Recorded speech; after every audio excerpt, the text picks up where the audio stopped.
Hey guys, it's David from Gain Leads, and today in this video I just wanted to walk you through my settings that I like to use, and I'll also show you how to kind of expand on your settings as you move forward. So here we are on the settings tab for campaigns. Make sure you're at a campaign level, because you can also set your settings on an ad group level. So just click campaigns on the left column. Okay. So first things first is search network only with all features is the type that I use. Next we're going to go to networks, Google search, and I always check the box for search partners. Now search partners is kind of like Google has a collection of websites where they'll show your ads on as well, and some of these could be like Yelp or yellowpages.com, so they're usually pretty good websites to focus on. And I recommend leaving it on, and what I'll show you is how to actually see how the search networks are performing. So let's do that right now. So I'll go to the campaign level, click on campaigns, and in your segments tab here, I've actually already got it selected, but you'll go to segment, and you'll choose network with search partners, and as long as you're tracking conversions, which you should be, that's how you're going to decide if you want to keep it on or not based on the cost per conversion. So if you look here, you'll see that it shows you basically it separates the Google search and the search partners, and you can see how many clicks you had, how many impressions, the click-through rate, the average position, the cost per click, and the cost per conversion, and the conversion rate as well. Now these are more of a like we expect to have a lower click-through rate, so and there's not really anything you can do to optimize that. So really it's a question of, do you want to leave it on or off? And you don't really have any choice. Like you can't write better ads for search partners network, and you can't adjust your bids for search partners, so there's really nothing you can do to optimize it. It's a yes or no kind of thing. So what I look at is the cost per conversion, and in this case it's not a ton of conversions, it's only 6. This is going back to September of 2016, but it's only been $15 per cost per conversion, which in this case is equal to actually less than what this person is paying on the search network. So it's a pretty no-brainer. Go ahead and leave it on in this case, but that's how you're going to decide. So leave it on to begin with, and then come through here and take a look at it later and see how it's actually performing. My guess is it's probably going to perform well, so you're going to want to leave it on. Now let's head back to settings. And now devices, just leave it to all right now. I'll make another video later about how to optimize for devices. I'm not going to cover that right now. Targeted location, so you're going to go ahead and add all your locations that you target, at least by city. You can get more specific later on, and I'll show you how to do that. So you're always going to want to make sure that you're at least targeting city levels. So any cities that you serve, go ahead and put them in here. You can also do a radius around your business. If you just wanted to do like a 20-mile radius around your business or a 50-mile radius, then you can certainly do that. You would head to new location. Basically, if you're just doing your locations, it's pretty straightforward. You're just going to add them in. So go to add, type in the zip code or the city name and just click add. If you wanted to do a radius around your business, you would click on advanced search, go to radius targeting, and then just put in your address. I'm going to put in my address here. Okay, and then search. And so I just put a 20-mile radius, and then I hit search, and you'll see that it would create it. So now I would just click add, which I'm not going to do, and that would basically set up your location, a radius location. And that's a really good way to do it if you're just wanting to focus on a radius.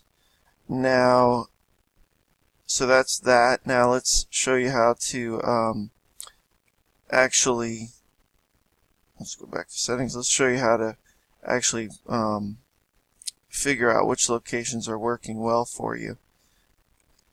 So go to locations, and you can go to view location reports and what triggered your ad. And you'll see here, probably going to start you off at a state level. So let's change that to, we can really look at anything we want. We can look at postal code, city, municipality, city, region, neighborhood, etc., etc. So let's just go to city. I actually won't get too much into this because I'm going to make another video about bid adjustments, but you can see here how your cities are performing. And remember, always look at that cost per conversion. So some of these things here might be kind of alarming, like $47 per conversion in Berwyn. So we may want to decide to stop showing ads in Berwyn, or we may want to move to more of a zip code type of where we're targeting zip codes more than city. And if we go to zip code, and I'll show you why. Usually for locksmiths, zip code is probably a better way to do it. And now you can see your cost per conversion by zip code, and you'll see that some of these 27, they're kind of high.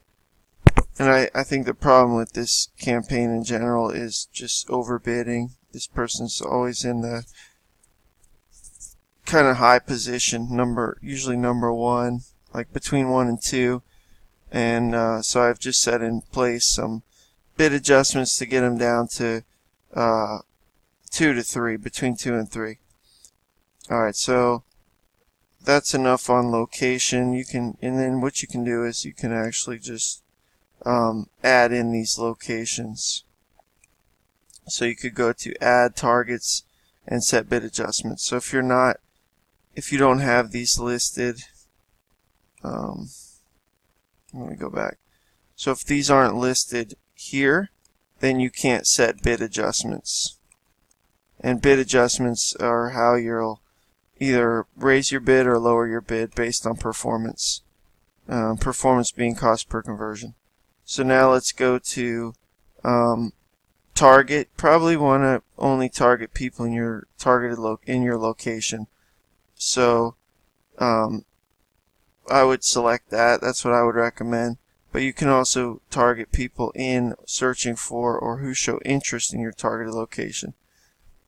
So what that means is if you're in Chicago and someone's in San Francisco and they're searching for a Chicago locksmith, maybe their kid needs a locksmith and they're going to pay for it, or a friend or mom or whatever, then you would show up.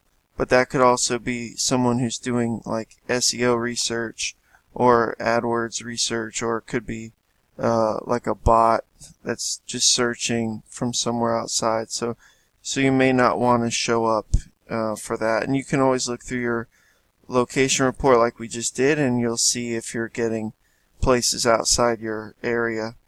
Alright, so then we'll go to languages. You can choose your languages. It's pretty straightforward. Bid strategy, I like to actually just leave it manually. And the reason why is I don't really want to give Google too much control. I don't think that they're that good yet to be able to. I've tried some of the other ones and some of the other bidding strategies that they have, and they just don't seem to work that well. Also, with enhanced CPC, I always leave that off, and the reason is it gives Google again too much control, and I don't really want to let them reduce my bids or raise my bids. So I just leave that blank, and then I handle my bidding on a keyword level. So I can look at the keyword report and I can see how my keywords are performing, and I can actually raise or lower my bids based on my cost per conversion. And sometimes that means just not running ads for certain keywords. So that's a video on its own, and I actually made a video that you could watch that shows you how to set up a automatic bidding based on position. So I recommend watching that. That's in the group here somewhere, and also on my Gain Leads YouTube channel. Alright, so now delivery method. I always start with accelerated, and there's two options, either standard or accelerated.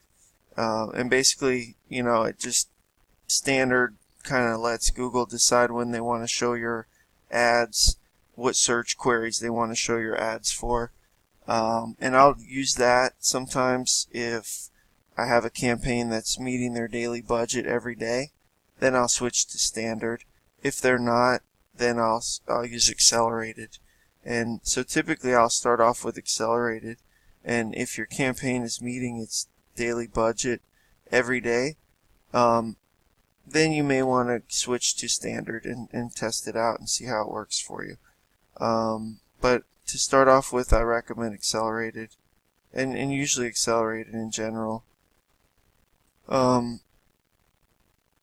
Now, ad extensions, we're definitely going to set those up. Those will be, we're not really going to do much here with that. So, but I do recommend setting that up on a campaign level. Next is your ad schedule. Now, this person has kind of they have an ad schedule set up where they have a break in their day. So it's okay. The way it's set up is okay. I actually recommend setting it up. I'll show you a different account. And this is how I actually recommend setting it up, using 2-hour blocks. And if you're 24 hours a day, if you're running ads 24 hours a day, you'll have to do 2 campaigns. So in order to do this, because you can only have 6 time blocks in a given period. So setting it up where you're actually like every 2 hours. So let me show you what I mean. We'll go to ad schedule. And so this person we did every 3 hours because they have a longer day there. I think they're doing 14-hour days. So this I had to do 3 hours because you can only get 6 hours, 6 time blocks in a day. But basically, you're going to go to your ad schedule, and you can do, if you're running 7 days a week, you can do all days.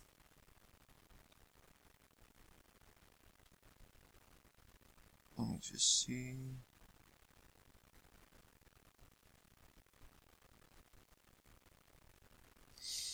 Okay, so you could do all days, or just Monday to Friday, whatever you do. If you don't work weekends, then just do Monday to Friday. If you work 7 days a week, do all days. and basically just go through your schedule and do you know, 6 a.m. to 8 a.m. and then do it again. So you'll do another one, and then that will be all days again, and then it'll be 8 a.m. to 10 a.m. and then do all days again, and it'll be 10 a.m. to 12 p.m. and then 12 p.m. to 2 p.m. and then, you know, so forth. And what will happen is Google will actually separate it out for you by day. And then the reason you want to do this again is because you want to see your best performing times and your worst performing times. So you may see that you know, you're spending, say, $100 every Wednesday between 2 and 4, and you're not getting any results. So you may as well just not even show ads during that time, and let your budget go towards the times that are working well for you. So that's why you want to do that, and I'll have a video for that as well. So now let's just head back over. Alright, so that's how you're going to set up your daily ad schedule. And another thing with ad schedule is you really want to make sure that you're running ads when you're available and answer the phone. So, because, you know, you're going to a fair amount of your conversions, most of your conversions are going to come from phone calls if you're running locksmith ads. Okay, so now let's go back to settings, choose our campaign. Okay, so that was ad schedule. Budget, you know, whatever you want to do for budget, just put that in there. Ad schedule, ad rotation. Now I recommend having 2 ads in each ad group. These are your ad groups. And so what you want to do is you actually want to rotate indefinitely, so that Google's always rotating your ads if you're gonna write new ads. That's what I recommend. You write 2 ads, and then you have Google rotate indefinitely, and then you can decide, you know, which ad is working better based on either click-through rate or cost per conversion, and you can, you know, you'll get a better idea of how the ad's actually performing. If Google's showing one ad, you know, 1 out of every 10 searches, and the other one 9 out of 10 times, which it would do with some of the other settings, you can't. It's hard to get an idea if it's working or not. So having it rotate evenly is the way to go. If you're only writing 1 ad per ad group, then this settings don't really even matter.